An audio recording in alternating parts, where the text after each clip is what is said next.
Koimore nyakorom gajwang geno mara inirio makare machigni ahinya chenro eno imore tarika par kod aboro dwe mar achiel gana ariyo prariyo kod auchiel waiko ni weche mathoth mango osebedo katimore nyakorom gajwang odiochieng' mangima kod nyokona kamago mag siasa karo maduong' notimore Kakamega madon bura mar ODM e kinde maro machielo bende otelnegi kuom josiasa Edwin Buana mar ODM no bagi Kibra wamika kaweche nodhi nyakorom gajwang kod mbaka lai en ariade kauchiel no wanti live Facebook Ramogi TV ke imri mar FKCL gi Ramogi TV Kenya mbui mar YouTube magi thonweche. Huko mbele tunataka kushare power. Baba hakuwa psychophant. Hakuna siku baba aliwahi kutuambia kwamba ametuacha hapa ama wafu ya wapi. Kuku Martend ODM kotelne Gioburo Ginga no bago campaign maseto Kakamega kinde mawini Odinga bende omakochung machielo kinde limbe mare Kibra. Sina mbele wala nyuma, tafadhali naomba mnisaidie. Pod wadhi bedo gi nyithindo madhi bedo gi tabu mang'eny. Odeni yuak ne moko kuom jopuonjre madonjo e grade mar 10 tamo ka sirikal to yango ni 64 osedonjo. Nam kanyo koro sani wan gi shida nikech rewa kethore kendo wause nengo mokethore nikech waonge gi konyalo preserve gi kwarito godo chiro. Joma ne timo welding nyandiwo kwamo te. Muchari ya samaki inatokanga kutokana na stima. Jo ohala gi jopiny mamoko ywak ne kambi Kenya Power e wilal teko stima ma osekawo dweche adek koro.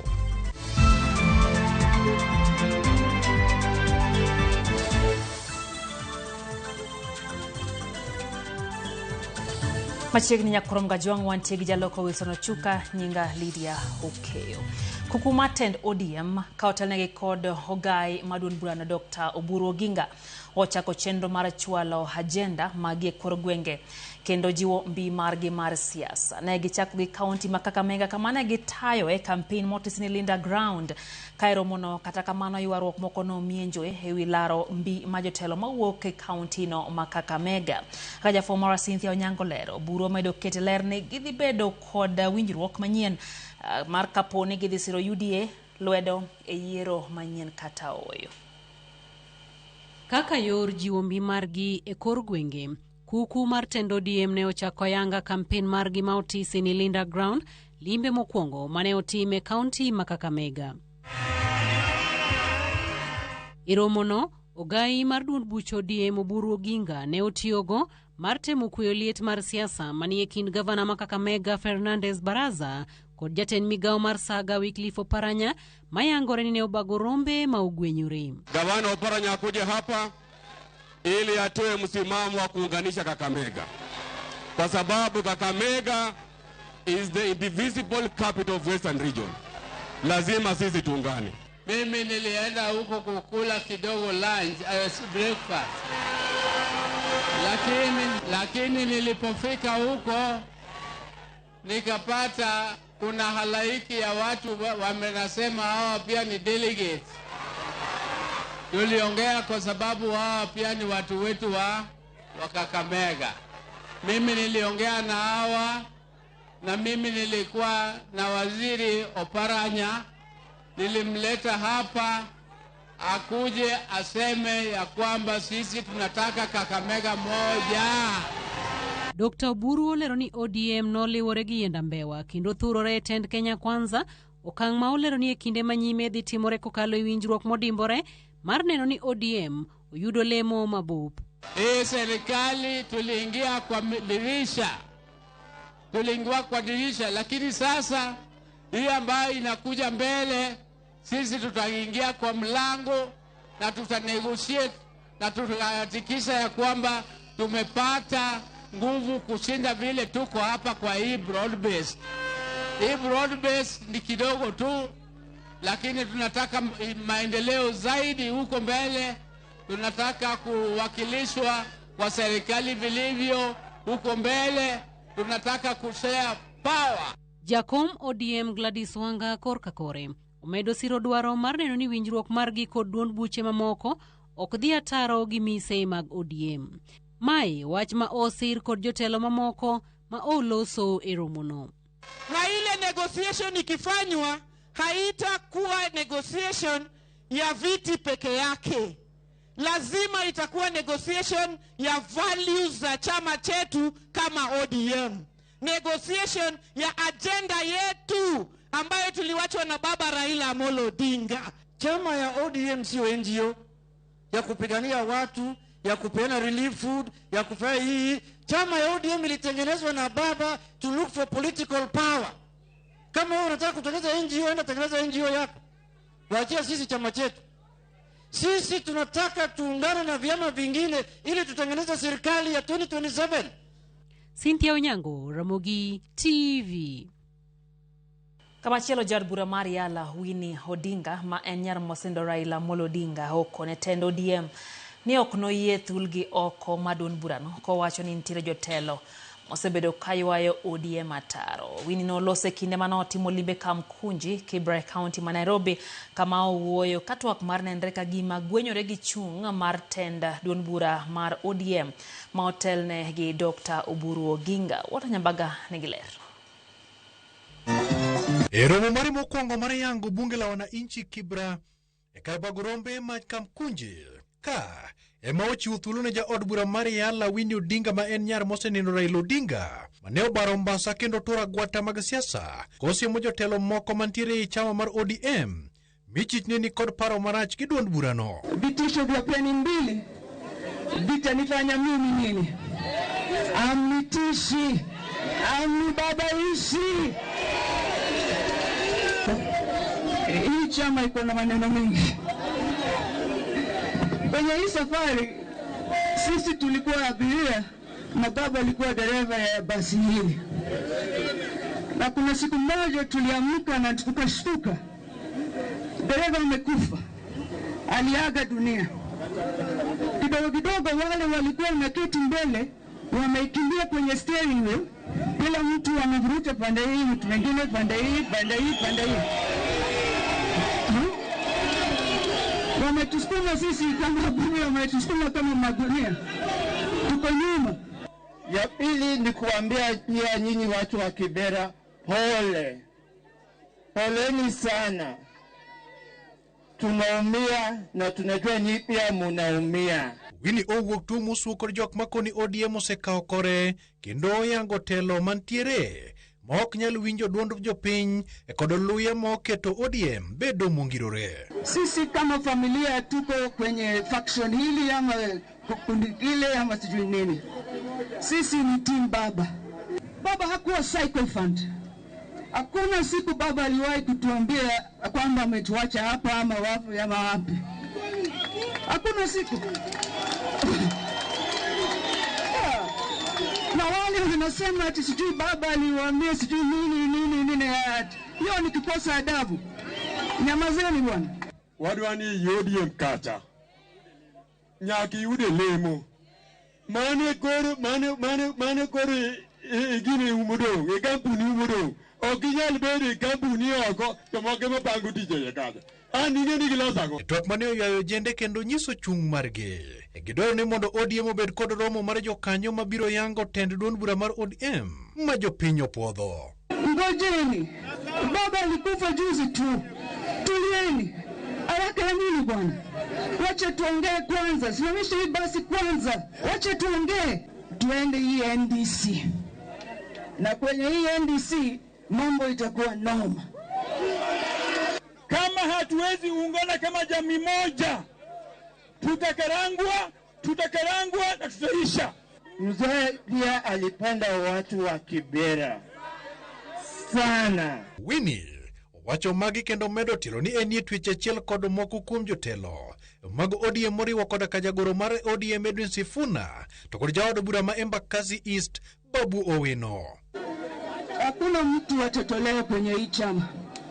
Hakuna siku baba aliwahi let anybody atoke kwenye hii chama.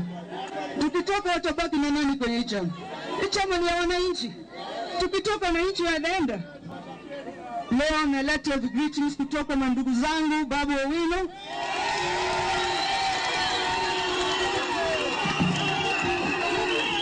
Na katibu mkuu wa chama Edwin Sifuna. Uko pamoja, msijali. Magi timore ka jatelo no otimo limbe kanisa mar ACK Holy Trinity Parish bade ma Kibra. Walter Nyambaga, Ramogi TV. Jod bura mar Arieda Otiende Amollo ma bende en jalup jakom maduond bura mar ODM. Oloni duond burano mar ODM medo siro tend sirikal manyonda bang' yiero manyien mana ka winjruok manyien mong'ith obetie kind duond buche ariyogo.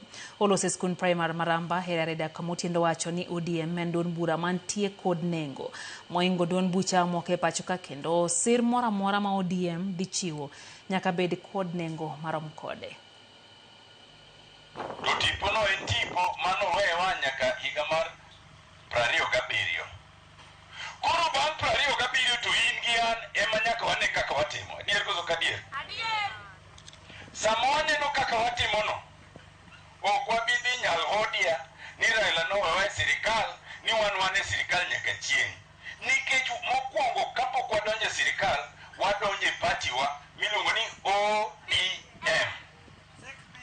Sama koro wadonje party wa mar ODM ni. Hello? Iwinja koso kuwinja? Ok wabidhi nyal hodia ni wan e broad based government. Ni koda johuda nyoro wa Nyaberaka. Ni an jahuda ni wan e sirikal. Ni koro donje ngano. Ng'ato ka ng'ato nyaka bed gi ode monde. Kisebet gi odi kor kubete dala. Kisebete dala ni kor kubete gweng'. Kusebete gweng' kor kuyalo. Hallelujah. To joka to nigi waziri 8 gi PSS 14 to pod gipingo. Wanto kimedowa wan ji 6. To into idwa ni biwachi ni wan wasedonjo nyal hodia kendo wadhi nyal hodia kendo en 2 term without conditions. Nothing. Conditions nyaka bedie. E kinde ni mang'ikruok kod pogruok e paro medo bede duond buch siasa maduong' mar ODM, jotend kanisni opogore koro ogolo pachgi kendo koro gikwayo jokanyo mag duond bura mar ODM mondo ket lai makare mar keto winjruok e kindgi kod bedo kanyakla e achiel ka giriwo duond burano moting'o jiwo lwedo Dr. Oburu Oginga kaka jatend duond burano mar ODM. Kuom jotend kanisnigo bende koro kwa oganda jopiny Luo mondo mi onya kwe kendo rwak josiasa mora moduong'o ka kwayo gi kura gimigi thuolo marom ma onge akwede mora mora. Ang'eni mae e higa marachie moloyo nikech en higa mar campaigns to wan kod makabila mengi, wan gi kabinde mang'eny. Oganda Luo awalamo mondo achiel maru mane baba oweugo odhi nyime kendo wan kaka kanisa waboketo wachni e nyim Nyasaye mondo structures oyudre e party mar ODM. Wasebedo kaka jolemo kwa ng'icho to gimoro nyisowa e chunywa ni nitiere kamoro ma wach moro ok riere maber. To kanyo oriere maber mondo structures go oluw mondo party odhi maber. Achielwa e tekowa kendo ka ji opogore to ji ok nyal bedo kod kwe. Dr. Oburu Odinga wasapote kendo wabeduru kode ka wariwe lwedo nyaka wachope yiero ka ok opogwa kod joma moko ni wawacho kwa chomo koni kendo wacho kwa chomo koni. Ok onego bed ni wawacho weche mopogore, to onego wabed gimoro achiel kwa wacho dhok achiel e wuoyo dhok achiel no biro miyo kata ka kinyo kwa bedo kod ng'ama chung'nwa kaka presidential candidate to mak mana ni wadhi bedo kod duol ne sirikal ma Nyasaye dhi miyowa. Ni onge winjruok malong'o ma duond bura mar ODM dhi bedo godo gi duond bucha moko ka dipo ni gibiro rem matieko pogruok masani temo nyiedhore kind jotend duond burano mar ODM. Oner mane loso Mombasa ero mano bago gi jorangwe modak e kaunti ya Mombasa koni tend Luo kotene kod Ker Odungi Oranda. Onego bed ni bago twak jatend duond bura mar ODM Oburu Oginga kod jotelo moko mar gayo pogruok manyiedhore e ODM to chuthe kindo nagi. Magino wacho ka tend jorangwe modak Mombasa to nosiro lek mare mar dwaro laro kom tend od bura ma rangwe e yiero mag 2027. Poge kisiasa. Ni kaka ne jaduong' Ker Odungi Oranda wacho kane wan e piny Luo Migori, oluong jotelo adek go, oluong jatend duol man Nyikal Mshima Maseme, to luong Gladys Wanga, to luong party leader Oburu Oginga, to gibed piny gihakikisha ni chama ni okwongo tegno e piny Luo. Kosetegno to jok mosebedo ka ungo walwedo ka biro bedo gi thuolo maber mar ungo walwedo. Sani ok esa miriembo ji e chama. Sani sami rwako ji mang'eny ondonjango chama. To niko piwacho ni joluo bende joma riek. Rieko wani ema mondo nego ne sani. Mondo ng'eni kata ka jakom onge to pod wanyalo unite kaka joka ng'ato.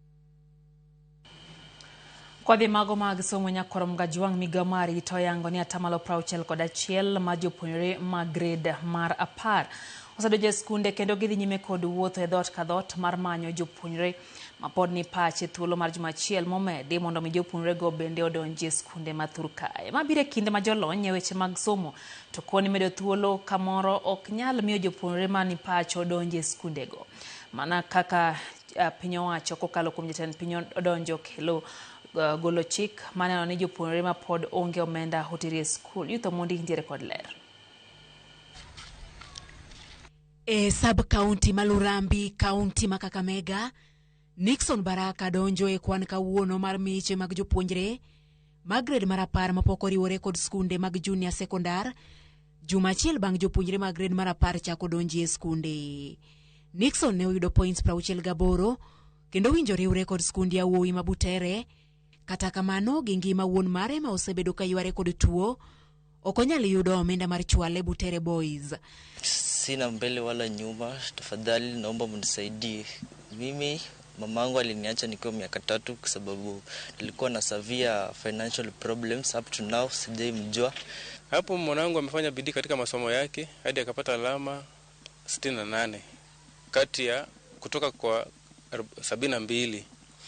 Sasa yote aliye huko nje ningeomba nisaidie ili mwanangu aende shule. Alikuwa ameitwa Butere Boys High School. Sigana mar Nixon en mana achiel kuom sigana mag jopuonjre mag grade mar 10 mapok oriwore kod skunde senior sekondar kendo gine mag miyo migawo mar somo omedo ndalo ma jopuonjre gi owinjo donji e skunde nyaka tarik 23 dwe ni. E twak marwa kod Boaz Waruku mar elimu bora, sirikal owinjo manyo yo mar manyo kaka jopuonjre gi donjo e skul. Pod wadhi bedo gi nyithindo madhi bedo gi tabu mang'eny sana kaka nawang'iyo kata ikruok mane giketo mondo nyithindo moa grade mar 10 grade mar 9 donjo grade mar 10 yudo ka ikruok no bechgi ni malo mang'eny jonyuol nomiyo pok otero nyithindgi. Koro kata imedo negi na ndalo ni mondo mi gibiti ka pok pesa no yudogi pod wadhi we nyithindo mang'eny chien. E report ma ogol kod migawo mar arita, atamalo 61 mar jopuonjre mag grade mar 10 oseriwore kod senior sekondar. E teko mar chopie lek mar 100% transition, migawo no ochano wuothi dhot ka dhot mar manyo jopuonjre mani pacho, go poro kokalo kuom barasa mag anyuola, kuonde lamo kaachiel kod chwalo sir mag basari kokalo kuom sirikand counties, CDF e kind sir mamoko kaluwore kod oboke margi. Gino makata kamano jolony e weche somo koni owinjo par matut. Kanyo ka sirikal nadwa ni mondo mi okony to onego ging'i ni tang'o momiyo system man wachako mwaweni dhi konyo mwadhi miyo nyithindo bedo gi yot gi jonyuol bedo gi yot ni ang'o miyo mzigo ema medore. Onego bedni ging'e ni mzigo no gine monego giting'. Education king'iyo budget mane iketo 2025 gi 2026 en gi bilion 702. Kikete budget kata olal pesa nitiere gikawo giketi mondo miyo kony skundegi. E weche mag kit somo kata pathways mag Woodwork metolwaki e kind mamoko bende Waruku ywak ni nyalo lal ka okores gi mapiyo. Mondo mi kik learning areas ka dhi tho kendo dhi gol gi oko kata finally biyud ni onge ng'ama kawogi. To kendo ka onge japuonj to ere gima ng'ama dhi konya, ng'ama dhi tiega kanyo. Mano kama onego gi address sani. TSC nigi function mar advisory kanyo ne sirikal mamalo mondo mi gi kony gi integrate gi wuo gi training institutes, universities to gi teacher training institute mondo ging'i kaka gitimo tiegruok no. Judith Omondi, Ramogi TV. Kamachalo ni moko kuom skunde mag sekondar madongo ma kuom higni mathoth osebedo ka odok e lum kendo humbgi lal e kaunti ma Migori. Sulwe margi chalo kagima koro chakore nykalore kod duoko maber ma jopuonjre oyude penj maduong' mar 2020 kod abich. Jafwambo marwa Migoro Jojuma nigi ler mathoth. Duoko mar penj maduong' mag skunde mag sekondar mar higa mag 2025 okelo buonjo ne moko kuom sikunde madongo machon. Humgi ne oselal nikech duoko marach mag penj. Moko kuom sikundegi ma nyingegi ne oselal kata pacho Uganda bang' dok e lum ma oting'o skund nyirino mar Merigoreti Dede, Moi Nyatike kod kata sikund yawuoyino mar St. Pius Uriri. Sani ka iwuotho inyalo winjo ka igoyo mbakane nikech duoko maber mar penj mar higa 2025. Target mar nyithindo ma last year ne en 7.5. Koro giyudo 8.1 ma mano is an improvement on target mean margi. Kundni ogika nikech change of administration, board of management mokel manyien. Ingeni kane warem, it was not even motivating us also. To kane improvement ochako bedo. Janyuoni japuonji mbinano ka at least you encourage mapuonjo nyathi every time. Sikund nyiri ma St. Merigoreti Dede mande umbene oselal kuom ranyisi ne yudo min mar 9 e penj maduong' mar higa mar 2025. Ne wayudo ka Dede bet ni piny to ok nadala umo ng'ato nikech ne en piny, koro nakawe kama ne entiere to wachako mondo wati matek gi jopuonj mane wayudo. En duoko mokelo geno ne jopuonjre kaachiel kod jopuonj e skundni kaka ilero kod japuonj maduong' mar skund sekondari Margaret Okonjo mosebedo e skundni kuom higni 6. 23 ne wan gi min mar 6.8, 2024 ne wadhi gi min mar 7.8. Koro wasebedo kwa improve kamano, mang'eny ne ok ohero skul mar Dede. To kochakore 2023 ka koro results improve, to waneno ka attitude mar ji, paro ma ji nigo lokore.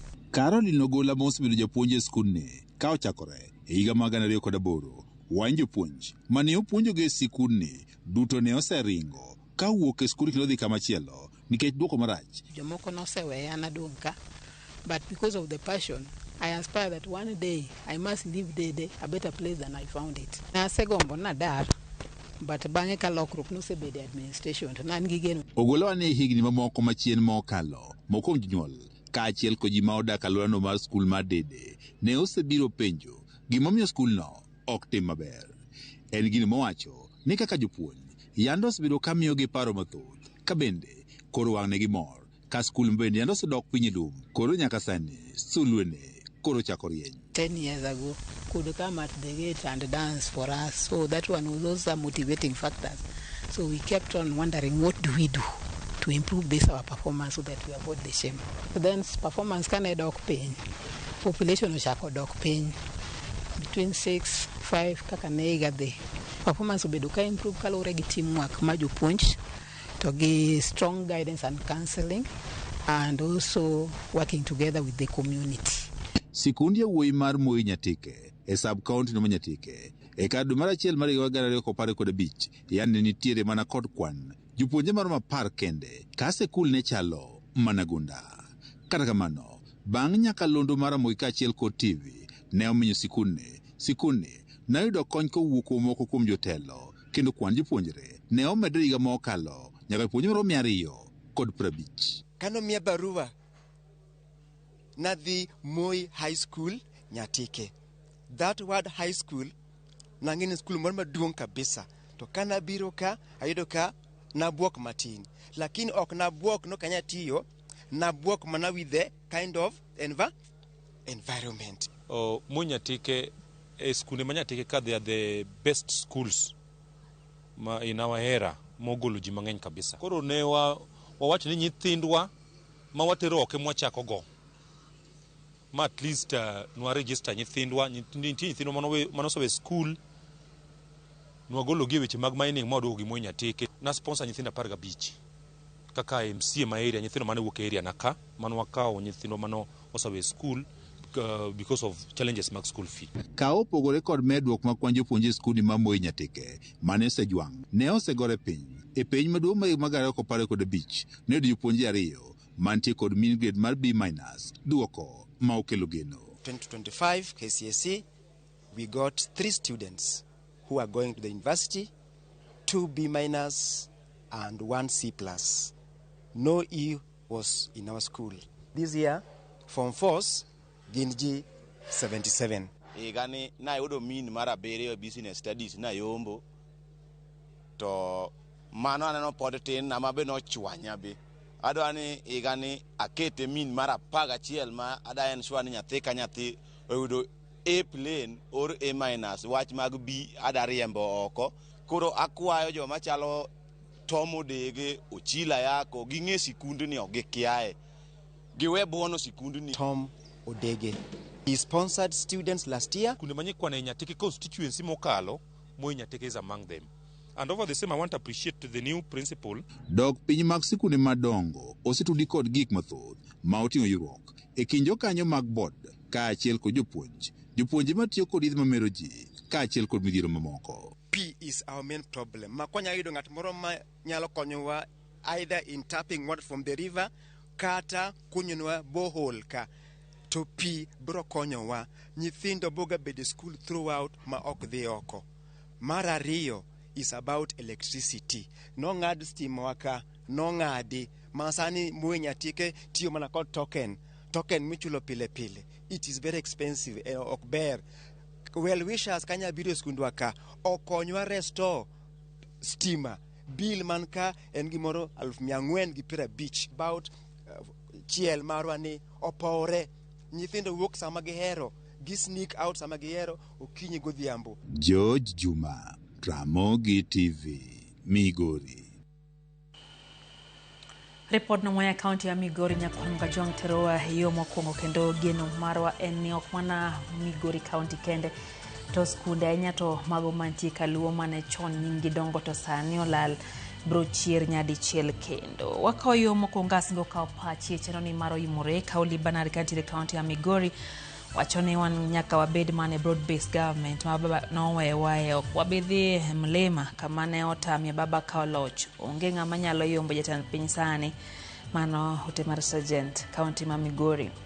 No bende Otemar Antifical Juma wachoni entiere kod wachendo moro kaka weche gichopone eyo makare moro kod chir mar Winnie Odinga mar jo ODM teoma kaka chama mondo mi legacy mar baba kiklal wachoni mos makenene John Nasiso gi jao de an intie satellite Nairobi.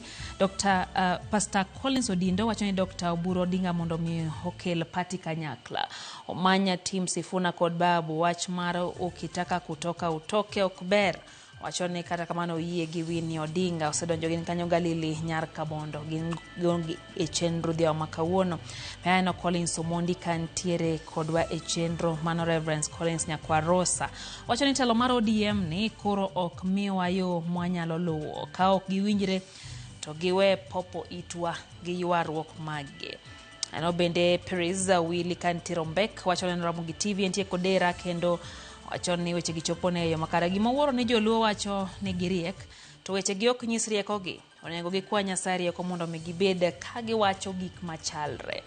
Haya Uzumka pera to nyisani entiere kodwa koya Luanda Konyango Center Migori County gi okela wuoda ng'ungo wachoka ni wacho ODM ni miyo koro bagni Oburu Odinga kod Winnie Odinga omiyo ganda yo makare monjo bed ne geluwo awiti jarodi wachoni entiere kodwa eyo makare ahinya usono chuka wachono kaw mos magero kama na ahinya bende aneno kanyo ote mano mar Ronald Yambo Jande wachoni wach ODM ni koro dwa bedo matek manadeni okwajo ODM bed piny olos ng'ikruok madwa bede e oduon burano mar ODM dwaro nyako jo mar oganda emono mi kwetha mopogore mag ODM ore upati kanyakla mondo mi hokel kanyakla duon burani ma e thuth otemo ayudo ka chendo maro imore oyo matinya koronga juang chendo eno imore kikidhi mabor mado kol mathoth daka machok kende.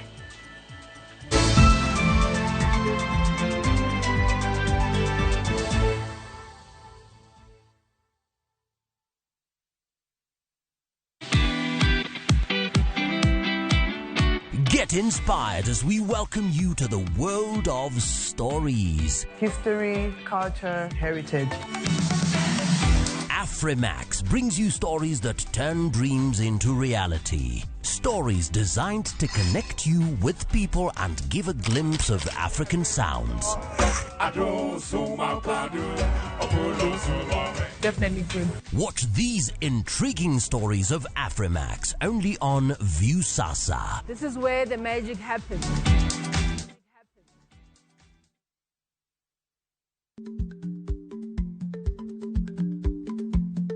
Jarik ni jamuod nyoyo gi goyo.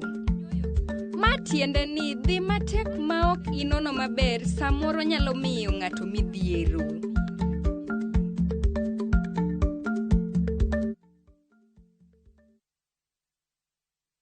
Teke na Wigo Boda. Chanua Jam, fika on time at the lowest charges in town.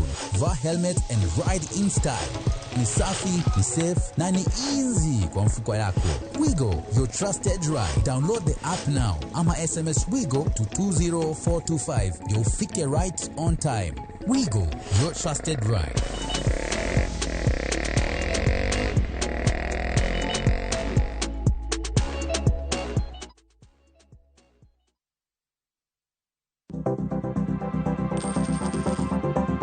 Mondo mi ikungo omenda e yo mayot kendo e yo mowinjore, onego ibed kod paro mar kungo dwe ka dwe, juma ka juma, kata odiochieng' kodiochieng'.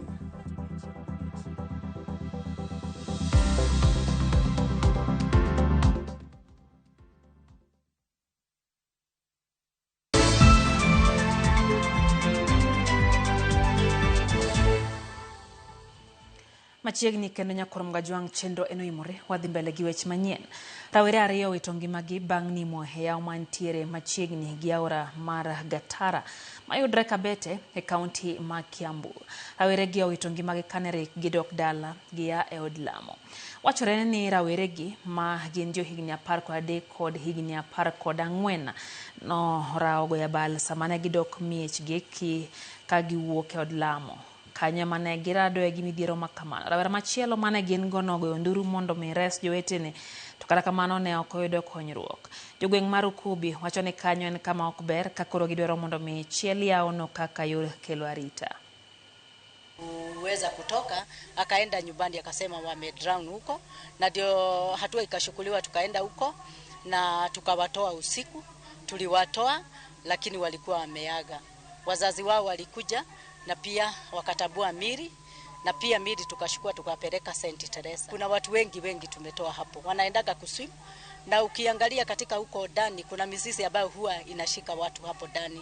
So ukienda hapo it's very deep. So tunataka kuangalia vile tunaweza saidia tusipate maafa ingine. Mto inakuanga kubwa sana.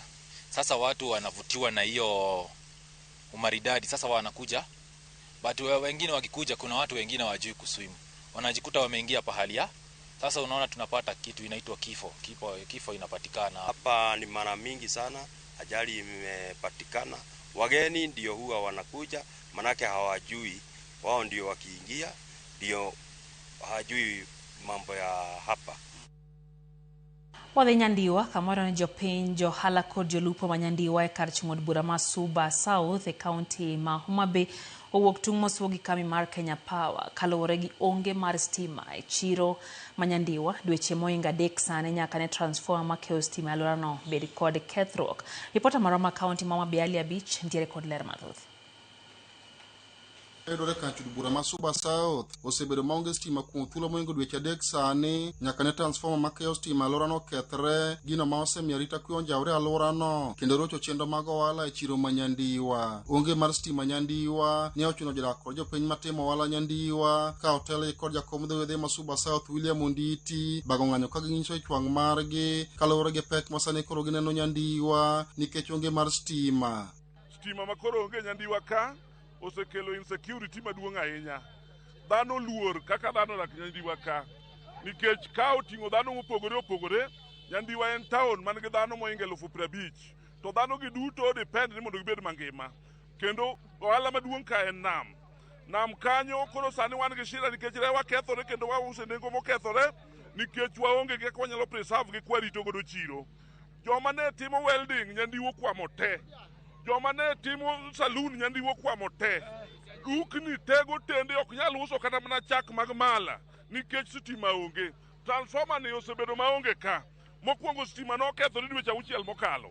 Kendo koro sani nyicha nobimo chako kawo transformer ni ka maonge explanation malong'o ni tibiro kede karang'o. Nyandiwa en achiel kuom kuonde machendo mag lupo osebedo ka dhi nyime okang' mamalo, kendo jolupo kod joan rech osebedo ka tiyo gi stima e kuonde mag kane rech kikethre kapok ousgi. Kata kamano sani gikwano lal maduong' nikech onge mar stima e alworano, kendo kata mana weg dukni ma uso mwandu makethore piyo koro chuno mondo ti kod yore mamoko mar geng'o lal ma ginyalo yudo. Baraf nong'iew siling 800, sani baraf Nyandiwa ka ng'iewo 2,800. Samoro iyo mbeta koro ingi pikipiki nyaka Nyandiwa ochwero rumo, jonam ywak kabisa, rech kethore. Wakwayo CS marwa kwachako go piyo Wandai mondo mi ekonomi marwa odhi mbele, kendo nikech wadwaro ni ekonomi obed ekonomi maringo 24 hours.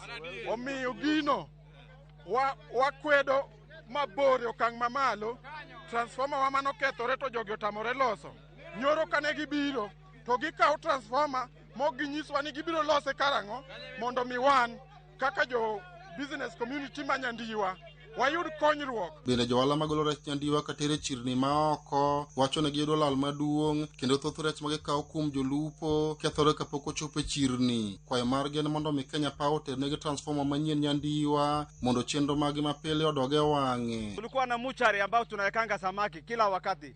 Kwa hivyo muchari ya samaki inatokanga kutokana na stima. Stima mwezi 3 hatukuona. Tuko na ice plan ambao tulikuwa tunanunua barafu, lakini siku hizi karibu mwezi 3 haikuwa wamefanya kazi. Ama factory ambao tunapeleka samaki watasema samaki yote imeharibika. Hiyo hasara tumepata hiyo mwezi 2 ama mwezi 3 ambao tumekosa barafu stima, imetuletea hasara kubwa sana. Samaki naye inategemea ice. Ice naye kama hakuna stima, hakuna ice. Mostly hata sahi hapa ukiangalia boti mingi inakaa nje ajili ya stima. Watu wakuli sahi because of stima. Sasa ile kitu ambayo tunaomba county government, national government, Kenya Power watusaidie stima because of sisi tuko na haki ya kupata stima, tunalipa ushuru. Hiyo ziwa vile mnaona hapa watu mostly 99% wanafanya biashara. Alia Beach, Ramogi TV, Homa Bay. Wadogo Nairobi nyakorom gajwanga kama chunyba ma Nairobi thoro bedo gi dhugruok mar oganda kendo tudruok mar simu kod mbui na achiel kuom gigo ma jogo mantie chuny boma ne temo tiyo godo. Kaluwore gi midhiero ma seche duto joko ji e boma mar Nairobi mar mach rume simbe gi kode kata wito teko mar mbui moko kuom johala koro obiro kod riekni ma keto kuonde yudo mach mar stima ne chajo simbe kod nyodho teko mar mbui. Raja for Mara Cleophas Oluoch lerono wa kuonde gi oketi ne jopiny nono ma onge chudo kata kamano jolonyo weche mag arita mag mbui to medo nyiso jopiny ni kik wigi wil ne rango arita mar tiyo gi mwandu ma kamagi chuny boma. Boma ma Nairobi en achiel kuom bombe ma odich kendo dhano dhugore kinde ka kinde. Kaluwore gi lony matinende, oganda matimo ohala kata mana matimo tijegi mamoko e boma ni thoro keto nyime tudruok e yor ong'we yamo. Kata kamano, midhiero mar rumo mar teko e simb ong'we yamo kod duono mar teko mbui thoro hinyo kendo keto ohinga ne jopiny, gino makoro miyo jolony moko biro kod rieko mar yawo ne oganda kar chajo simu kod nyodho teko mbui kata wifi e chuny boma ni Nairobi maonge chudo. Stand yetu, hii booth yetu hapa iko na free wifi, iko na free charging ports. So ukiwa mahali yote Nairobi, kama simu yako imezima, unaweza kuja hapa ukaketi chini ukaweza kucharge simu yako. Pia kama unataka kuangalia direction pale na una data bundles, unaweza kuja hapa, kuna free wifi tuna offer hapa. Enang'o mane odhiro Alex Mulwa ma ochako chenro makama. Siku hizi imekuwa ni vigumu sana kweli kwenda kwa hizi maduka za M-Pesa kwa kupatiana simu yako kuchajiwa. Juu hao watu wa M-Pesa manini wanaogopa, juu pia wale wezi, mtu akiiba simu akinyang'anya mtu, wanaenda wanapatia wale wenye duka wa M-Pesa nichajie simu na wanaacha hapo. So ile ikitafutwa ile simu inapatikana pale. So imekuwa vigumu sana kweli simu yako ikizima kwenda kupata mahali ya kuchaji simu. Chenro ni bende uruaki Giten County ma Nairobi. Gavana Sakaja tukamuzia idea na kweli alitupatia hiyo platform. Kaka tich mora Achiedh nade bende nitiere iye. Arita en gino ma oridi kar kae. Gino ma omiyo giketo tipo mag wang' dede kata CCTV mondo omiyo duok piny kata otieki kuo marang'enge. Hiyo CCTV cameras zinaditaa watu kukuja kufanya hapa uhalifu.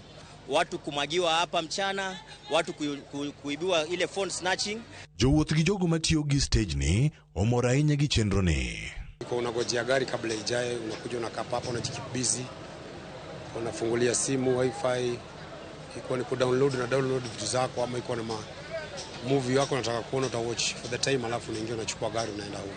Kuna mtu nilikuwa namngojea, nimeconnect na hiyo wifi, imenisaidia kiasi nikipush time nikimngoja. Nimefanya shughuli zangu kiasi kwa mtandao. Jalonye weche mbui golo paro kotenore gi arita mar tiyo gi mbui ma oyaw yanga ne oganda. Ne japiny matiyo gi public wifi gimoni gi consider most nikech kaka wasewacho ni public wifi en gima open ne japiny. Onego bedni seche mitiyo kode cha mi connect e public wifi ni sensitive information machalo kaka personal data, money transfers or any transaction ok onego bedni timo e such kind of setup mar public wifi no, nikech kanyo be nitiere achude mang'iyo ni to joge gitimo ang'o e internet ma wantiere ni. Lek margi maduong' en yudo thuolo malach mar medo chwalo chenro ni ne jopiny. National government tulipatie hii kiwanja iko hapa Hilton, hii kiwanja ya Hilton hapo. Kuna hapo mahali kulikuwa na hiyo directory center. Mahali watu kitambo ulikuwa ukipotea njia ulikuwa unaenda unaulizia hapo, si tuko watoto wadogo.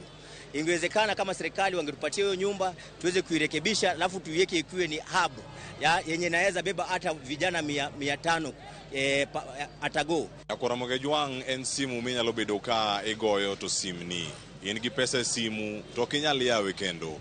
Mane gimomiyo kama wabete ni okete obedo mayot.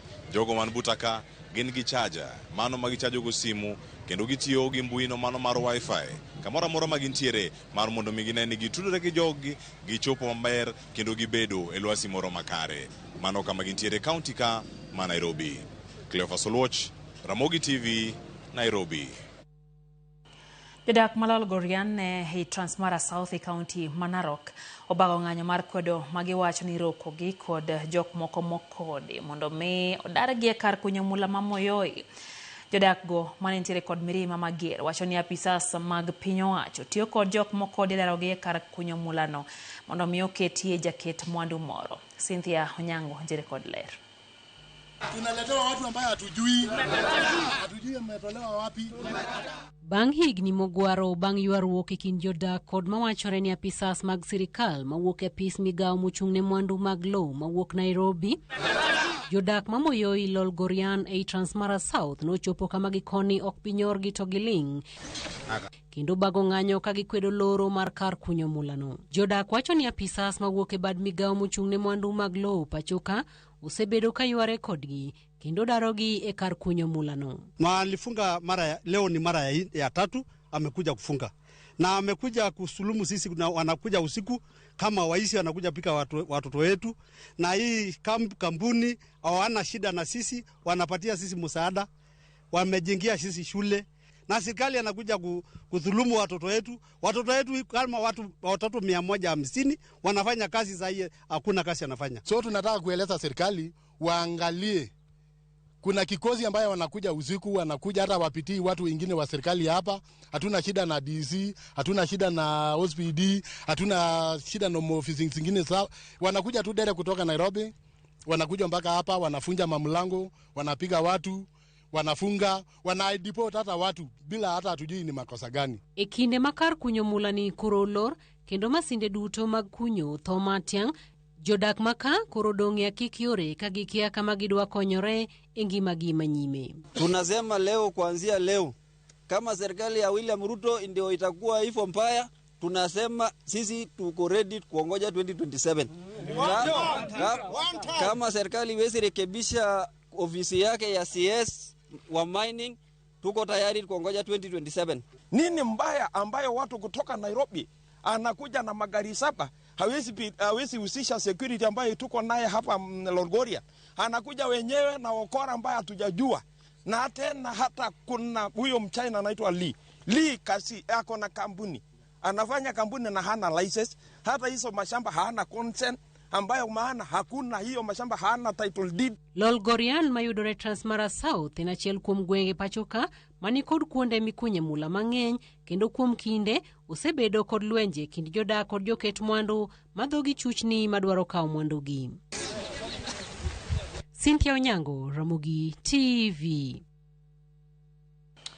Wakayo machielo nyakoro mgojonga chendo ni maro imore hero kama na henya kumedokete Ramogi TV neno ote moya ir Obilashe Motho wachoni wach pogruok maneno ODM okosiro unity wachoni is strength pogruok ketho gik mathoth oneone gireure mondo migisir chama mar ODM wachoni mae chambwa kaka onage wachiu luor makene Dr. Oburu kaka jatend party mogik osiro wach mar Honorable Ner Kero odonjie wach ni mondo riu party nyathi school bende kik leo dala ma oko di school jo manyalo konyo nyithindo ma ok nyal bendo konyo wachoni nitie chenro moro mar mosir gi nyi luo mane piny Canada wachoni gidwaro mondo megisir somb nyithindo manyiri moyudo grade B- kadhi mbele nyakuramga juang kaeto wacho kanyo ni gin nyithindo ma nyako bed ni onge kod fees adieri kik nyithindo lewe ute ochiwo namba kanyo nona beri 41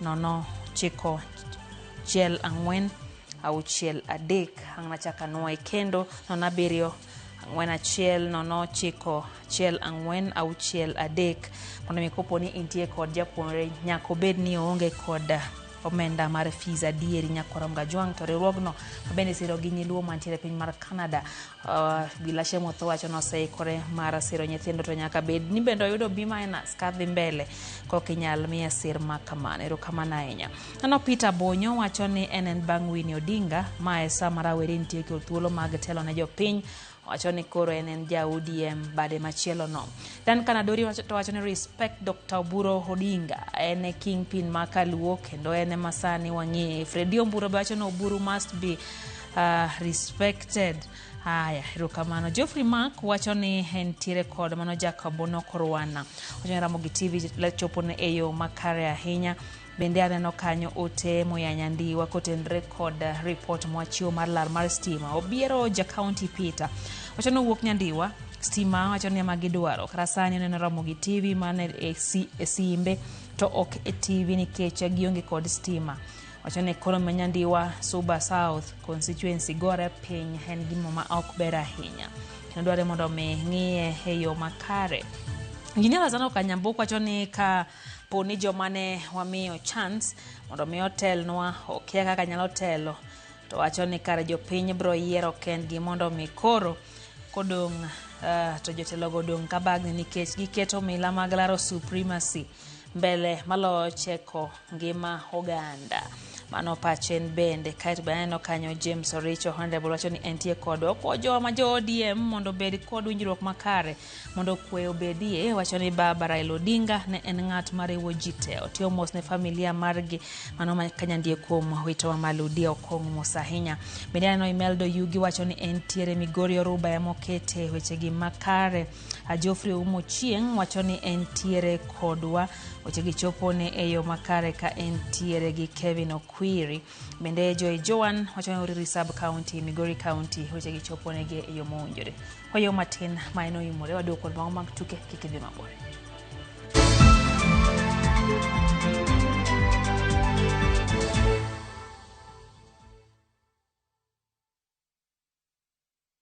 Are you a Kenya government civil servant no konaka emergency? Maybe your child is sick, rent is due, or unexpected trip came up. Usijibox kwa noma. Borrowing on MyMobi is now upgraded to a whole new level. Forget that old story of filling out forms or waiting for HR to approve your loan. MyMobi is now instant self-approval. Simply apply for your loan, enter the code sent through SMS to approve the loan, and the cash hits your M-Pesa instantly. Sasa, hakuna mambo ya payroll imefungwa. Sort noma zako anytime, any day. Whether it's a weekend, holiday, or the middle of the month, MyMobi is open 24/7. Dial *531# and get up to 20,000 shillings to sort your emergency. Repayment is easy. Pay early via M-Pesa or let it be deducted from your next payslip. The choice is yours. No paperwork, no drama. Ni wewe tu na simu yako. With MyMobi, now you're in control.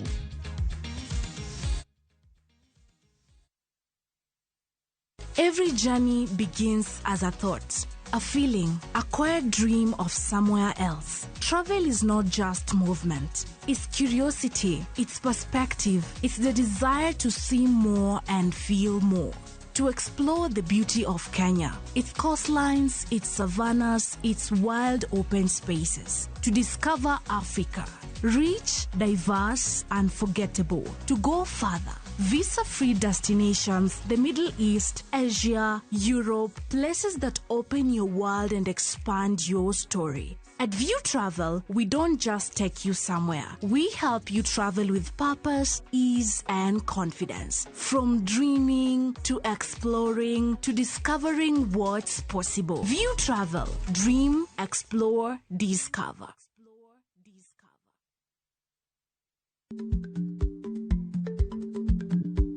Chako chon loyo dhi kajuoga.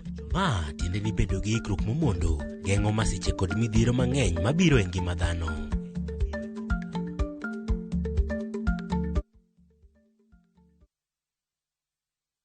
Would you like to work in Dubai or Saudi? M-Ajira is connecting you with top employers in these and many more countries. We have openings for jobs as taxi drivers, bike riders, cleaners, security guards, construction, and many more. We offer full recruitment support from application, placement, and guidance on visa processing and onboarding. To apply, visit our website www.m-ajira.com. Complete your profile and our systems will automatically match you to the right jobs. Find us on TikTok at m-ajira.digital or Facebook at m-ajira or call 0709 488881 for more information. M-Ajira, your gateway to credible global opportunities.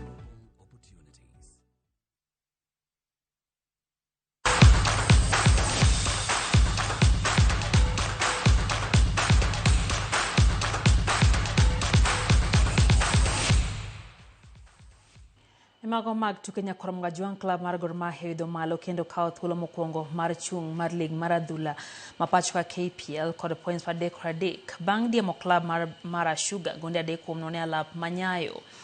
Gonde Gor ne oloko jotugo Felix Oluoch dakika mar 15 kapok Musa Sharif medo neko galo gol mar ariyo dakika mar 30.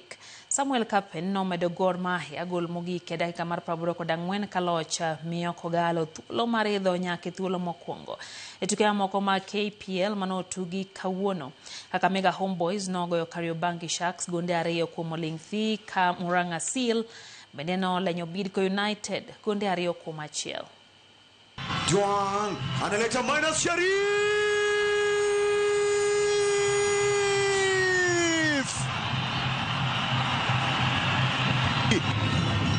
Mara Sugar alianza Jackson Juang Mula, run nzuri akaleta minus kwa Sharif. Ebeneza Asifua analeta ndani Kapen.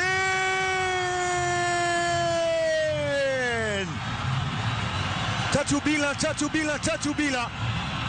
Well, deserve the win. I think they were more superior and better than us today. Lazima tuwapatie hiyo pongezi ndio pia sisi tufungue room ya kuweza kuiona mpira kwa nafasi ya pili ili tuweze kukua bora mechi ambayo imefuata. Jackson, Alpha and Pius, they are people who can play and exactly what we expected is what happened. We control the game.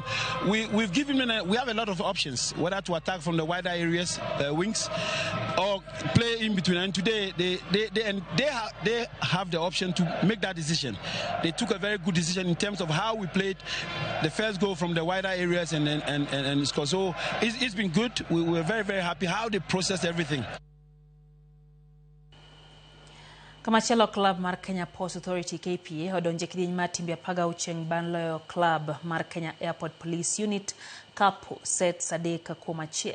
KPA nolo set mokwongo points 2-5 kuom 20-1 kapok Kenya Airport Police Unit ayudo loch e set mar 2 points 2-5 kuom 20-5. Set mar 3-4 ne ologi tim mar KPA points 2-5 kuom 19-25 kuom 19 kaluwore.